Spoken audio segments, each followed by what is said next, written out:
Hey YouTube, Adventure Vin out here. I know the last few videos I did were sites and vacation spots, historical spots, and I got two bulk type of viewers. Some like to see what I'm doing with my KLR motorcycle.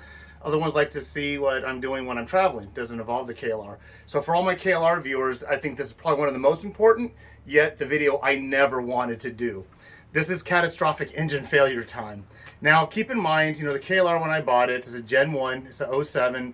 And I bought it with about 1,200 miles. I put on total right now, I think the running about 29,000. But I want to make very clear, because we talk about the Dohickey, we talk about the controversy of installing it or not. So I'm giving you guys this as a layman's term, but follow along with me. I'm going to explain what had happened. So everything's running fine. I'm about maybe 100, 200 yards from my house, and the motorcycle just stops. I don't get a big jerking sound. I don't hear anything significant. I don't feel anything significant. I'm at a stop sign on a corner, and I'm just simply shifting from second to third, and it cuts out. Like the hand of God came down and just shut off all the electrical. So at first I thought it was electrical. So I did follow my electrical path from the battery to the starter switch, to the solenoid, not the solenoid, but the starter motor itself. But what we ended up finding out, once all electrical, we traced it, we were getting a lot of strength to the starter, so it had to be mechanical. So come take down, look at this.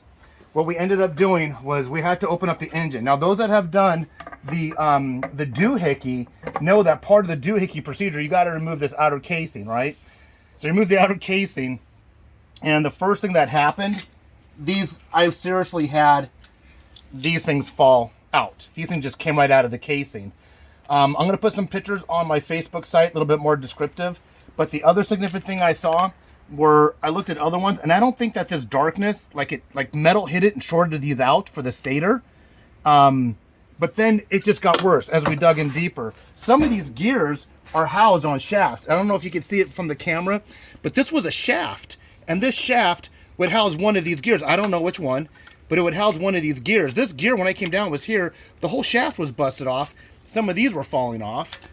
And then, I don't know if my cameraman can get in there good enough, but there's an area in here where it actually cuts into the to the transmission case. So the engine shot, and this is some more damage that I noted. Now when we talk about the Dohickey, we're talking about this tensioner right here. Here's the Dohickey assembly. The Dohickey assembly itself does not look compromised. A lot of times I would default to say I did not do the tensioning correct on this, and that was the major cause. There's also some tensioners up in this area that need to be paid attention to, and I forgot what exactly up here it is. But overall, what I want you guys to take away is deal with the Dohickey, if you will. Look at the pros and cons about installing it. But if you do, remember that these things need to pay attention to. That's where I failed.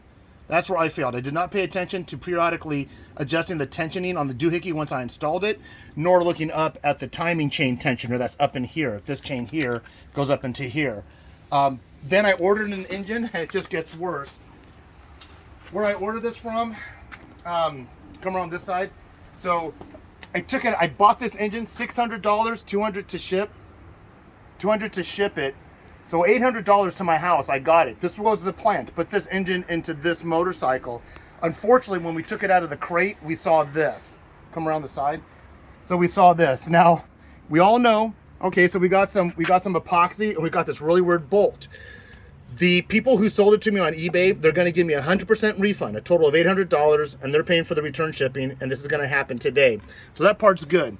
But to avoid this, whoever was writing this, if they would have put in a countersunk drain plug like this in here, and this is my Happy Trail skid plate. So with the Happy Trail skid plate and a low profile drain plug, it sits perfectly. No matter what you hit, you're not gonna shear this off. What I imagine happened is this person might have had a skid plate on with a protruding drain plug that got sheared off, or no skid plate at all. So when they dumped their oil out, whatever had happened, they just shoved anything in there to make the seal, sealed it up with two different types of sealants, and then put the epoxy around it. And this is a typical KLR get your butt home type of thing and survive the day. This isn't something you're going to do if you're going to want to keep the KLR to do periodic maintenance.